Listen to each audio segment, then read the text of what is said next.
Okay, sadly, I felt like I got some really good footage for the day, but some things happened at the school that put me behind, and so I don't have time to edit.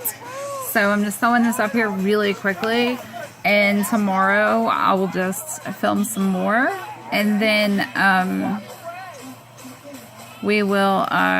edit it tomorrow evening and get it up. Because I'm going to load it into my computer and try to run it through this new software that I found. See if I can make it full screen. It seemed to work with something, but I got to thinking, I was like, I think I only used photos for that. So we'll see. Anyway, I hope everybody's having a great day. Today has mostly been following to appointments, or an appointment for Aiden and finding out some crazy stuff, and my daughter had an after-school activity. I really didn't want her going, but I knew she wanted to go. And I swear, I thought she said to be back at 5:45, because I was like, well, that's perfect, because if your brother does anything after school, I pick him up at 5:30. I mean, the schools are real close together over here. And, but he just, yeah, the last two times that they've did after hours off campus stuff, they've been more than an hour late. So it was way past my son's bedtime. It was just me and him. So I just wanted to come home, get everybody laid down, get situated myself, and then I'm going to bed. Then I'm going to go ahead and upload this. It'll upload quickly, and then I'll do some editing. I'll probably just combine today and tomorrow, and then upload it when I get it all edited. I'm trying to make an opening sequence that I'll use from now on. Slowly learning things. I have been kind of down with the technology, and I'm slowly learning. Just kind of playing around with stuff during the day, and then having people show me some things. So it's been awesome. My friends, Gary and Almeida, have been kind enough to help me get my channel going, and I feel like I owe them a lot. Actually, I have a very, very personal, uplifting story that I want to share, and they're doing Inspirational Sundays. So instead of me telling the story, I went to Gary and I was like, hey, why don't I just give you my story? Because he knows a little bit about it. I've known Gary for a long time. I still haven't gotten to meet Almeida yet, but she's such a lovely person. But I figured that it is something that I want out there. It's something that I want people to know. It's just a sweet story, and it'll give you a little bit of a glimpse into who I am.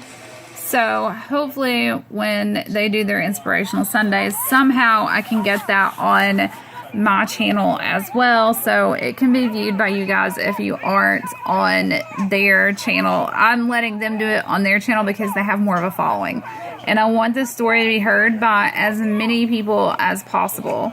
And I also would like to touch on something, and I don't want to seem like I'm bitter or angry or pissed off about anything, because that's totally not the case. But I think some people are taking causes that a lot of us fight for on a daily basis, and they're showing support for them, which I never have a problem with that, but I think they're only doing it because it's bringing more attention to them because they do it. I support, there is a Emphysema Foundation. I support them. COPD. I've done walks and stuff for them. Kidney Foundation is really close to me and my son. My bladder disease is actually being looked at through the National Kidney Foundation. So it means a lot to me on more than just like my son's issues and my issues. Of course, I'm really trying to raise awareness towards food allergy and the Till Pumpkin Project, which I'm happy to say is catching on. And I honestly didn't realize, I think until last Halloween, that the Till Pumpkin Project was started here. I didn't know that. But I would like to reach out to some more famous chefs about this, talking about food allergies, like real food allergies, not people that are like, oh, I have celiac, I can't have gluten, and then, when they go out to eat, they have a whole tray of bread, but nothing else better be gluten. Anyway, I want to get some more famous chefs involved in that and let them help get the word out. But there's some stuff I've been saying about where I think people are not really 100% about the organization. And in all honesty, I could probably ask them a couple of things about the organization or even what they're fighting for. And I'm not going to really get much of an answer. I don't have a problem with somebody using their status to bring attention to something, but if somebody comes up to you and asks you about what it is that you're fighting for, and then you don't even really understand, that's kind of like defeats the whole purpose of what you're doing. And if anybody, wants to support any of these causes or wants more info on them, feel free to contact me. And if there's some out there that you think that I need to know about, let me know. I would like to highlight some of these groups and organizations.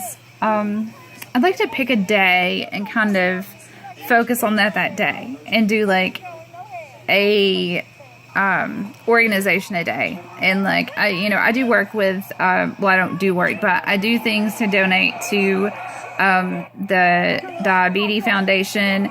And in all reality, I would really like to somehow earn money so my little brother can have a diabetic alert dog because of him being pretty much nonverbal. The diabetic alert dog would really help us out, even though, like with me and my mom, I know we can kind of tell just by his face if we need to check his sugar, when it's not time to. But, we can usually tell by his face, but when he's asleep, we have no idea. And those dogs can alert us if he needs help when he's asleep. So they're really expensive, and I have looked at ways to try to get one donated. Somebody told me to contact the local Diabetes Foundation and talk to them and see if they would be willing to help with that. I'm not legally his guardian, so I would have to have my mom do that, and my mom's not comfortable doing that stuff, so it would be left up to me. My brother turns 18 in July, so I would say that I would be able to speak to them on his behalf.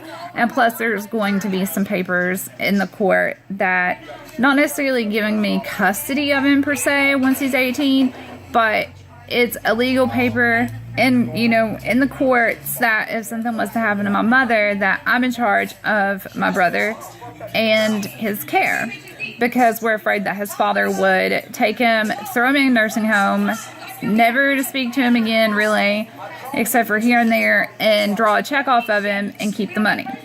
And my mom knows with me, and I told my husband from the get-go about everybody knows about my little brother that's ever been involved in my life on that level.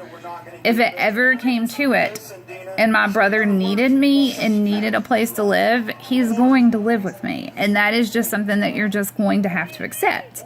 And if you're not used to people, who have special needs of some sort, you'll learn. It's just a learning thing. And it's really cute because, like I said, on a comment on one of my videos, you'll never see my husband on my channel, or you may, but he won't really talk. He's really shy.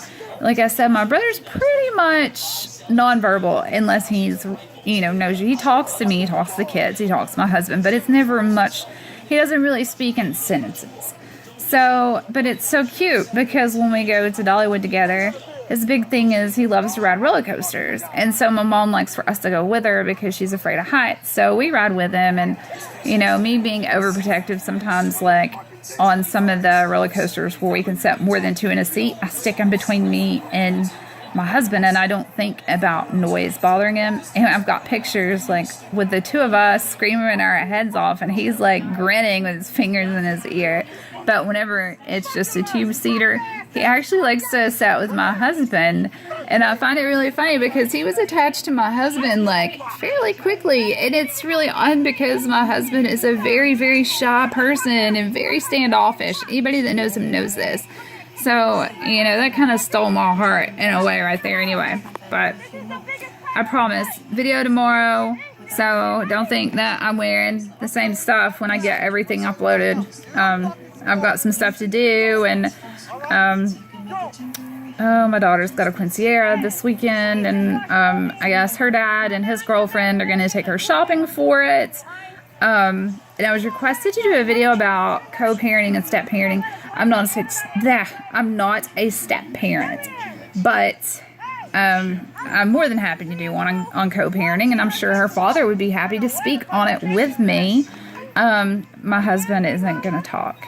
I spoke with him about it today, and he was just like, no offense, you know, I love your daughter, but I'm just a little too shy. I don't want to be on camera talking about that stuff. So maybe we can get, even though my ex-husband is not married, his girlfriend has 3 boys. So maybe we can get some insight into step parenting in that manner. He's technically not legally their stepfather, but that is kind of his role in their life. So maybe we can get some from him. And like I told them, you're not going to get everything, because for one, I'm writing a book, and I touch on that a little bit.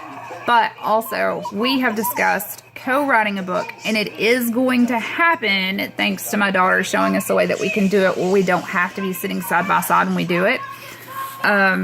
You know, so when he's got some more time and isn't working his butt off, that is like a project that I intend on doing. I can do that while I keep writing my other stuff, but I'm really excited about that. So keep an eye out, and I really did not mean to go for 11, almost 12 minutes. Bye.